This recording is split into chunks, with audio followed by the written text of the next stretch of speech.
live in a really interesting world these days. You know, not only are we on our iPhones all the time, we're also working with generations that we never worked with before. You know, just out of high school, kids are working with 65, 70-year-olds who aren't retiring.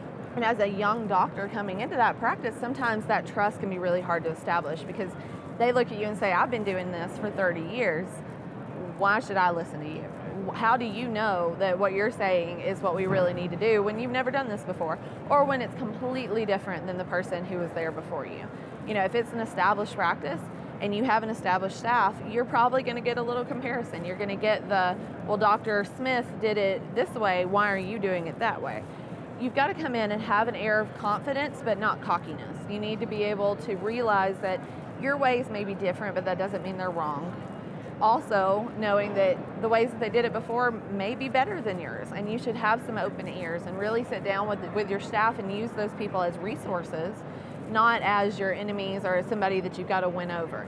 Work with them, let them know you're a team, let them know that you want to work with each and every individual to make that practice the best it can be. And if you do that and you treat each one of them as an individual, get to know them, get to know their personality. Some people, you know, need feedback in tangible ways. They need gift cards, they need dinners, they need those sort of things. Some people need a simple, hey, you did a great job today, thank you very much.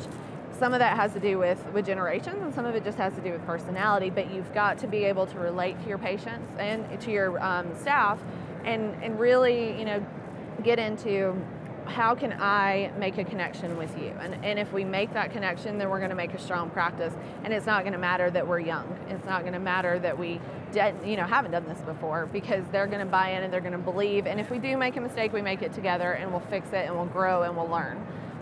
But if you come in cocky and you come in as, I'm the doctor and you're going to do what I say, they're never going to buy into that, and they're never going to really trust you. And you're definitely going to fail.